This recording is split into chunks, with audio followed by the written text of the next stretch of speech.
Hello everybody, I'm Einar the Boneless and welcome to Puppet Vikings.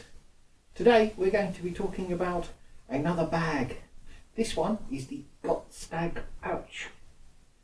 It was found in a boat burial in Norway at Gokstad Farm. Got some variations of it down here and we're just going to show you how to make the ones we've done.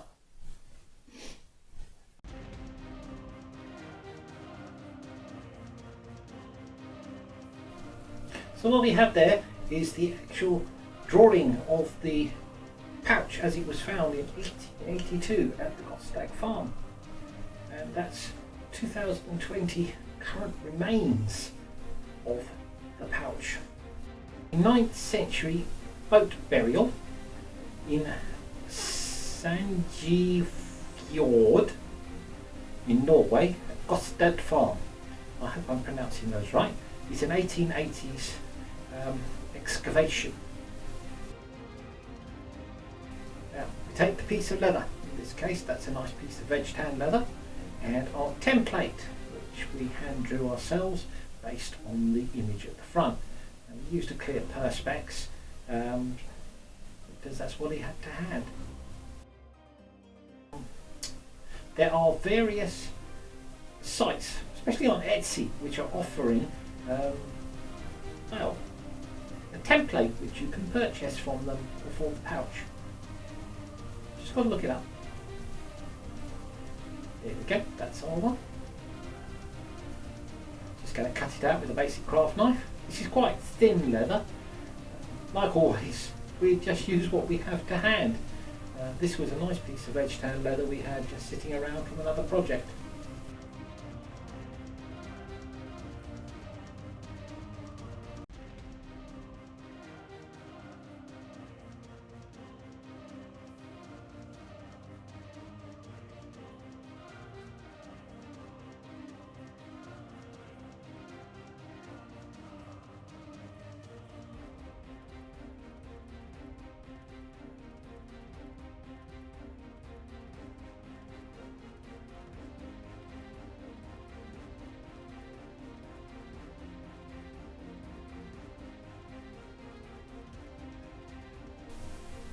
Once we had our piece of leather cut out, we cut a small piece of silk to go as the backing so that you could actually see the pattern through and nothing would fall out of the pouch through those holes we cut in it. He's using an oar to mark out where he's going to put his stitches.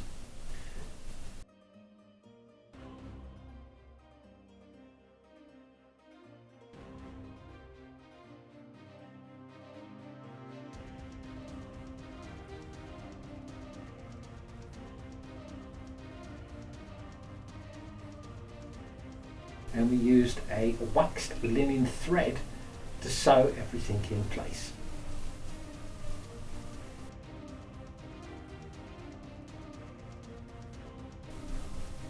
If you look on YouTube, you will find quite a few different versions of the Gokstad Pouch. Medieval Mayhem does one. Dark Horse Workshop also does one, and we put links to both of their pouches at the end of the video.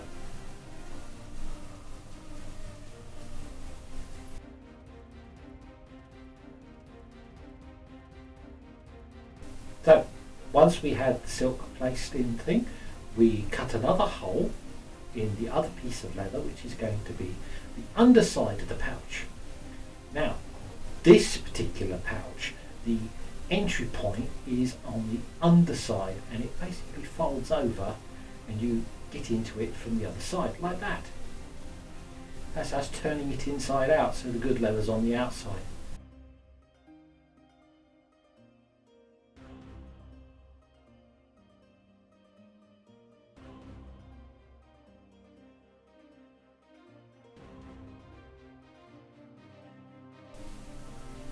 There we go. Put a bit of thonging through it and you can then hang it from your belt.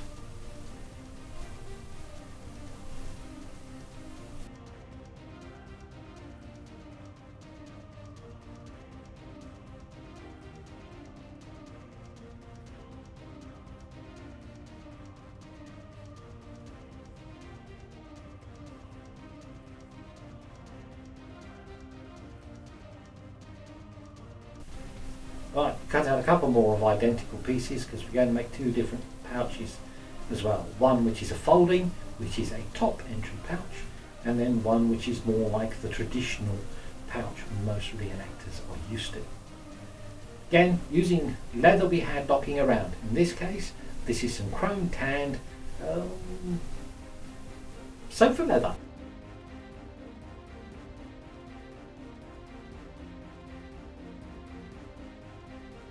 Ideal for LARPing this type because it's chromed leather and you really can't get away with that for reenactment purposes. A little bit of leftover woolen material which we used for our Henry bag project.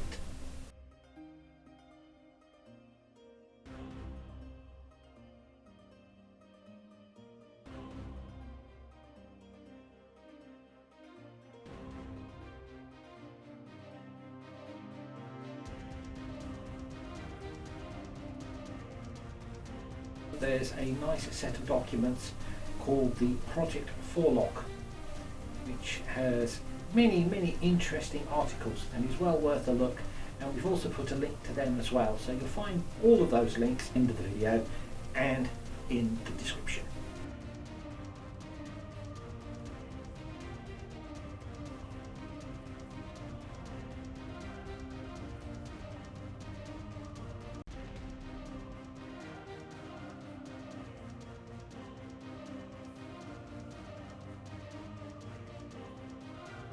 And now sewing it together.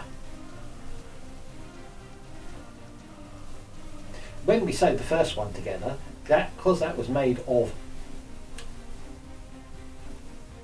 veg tan leather, it means we had to get it soaking wet so that it would come through. Now this, being made of a much thinner chrome leather, is much more flexible.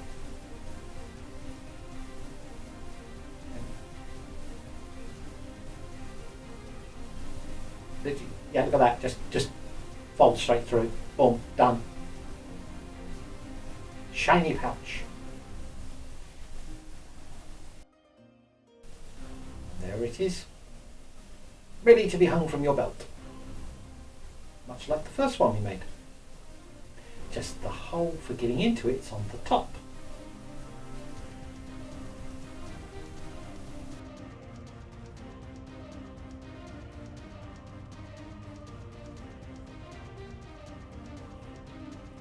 Another piece of chrome leather, we saw that at the beginning, and a piece of leftover orange wool.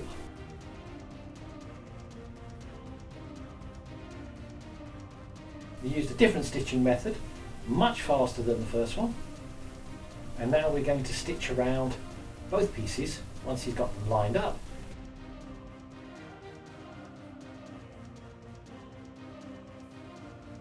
Marking where he's going to put the entrance to the pouch.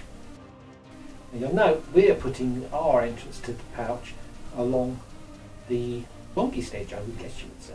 It's about 10 inches long according to the actual diagram we looked at.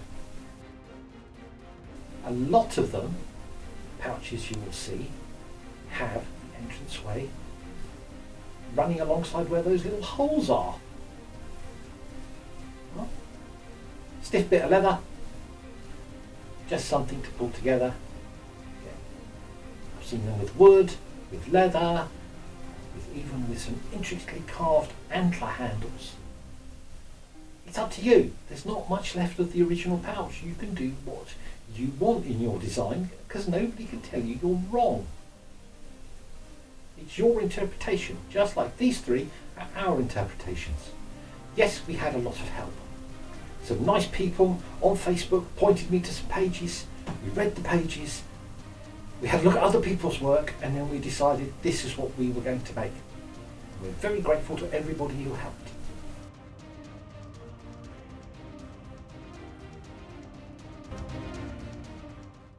Well, I hope you found that useful, or at least interesting. If you did, please press like and subscribe and share with your friends. We're going to leave a few other links afterwards towards some YouTube channels that have also done variations on this pouch, and a link to the Project Forlog. They have done some marvellous work and they're well worth a read. Bye!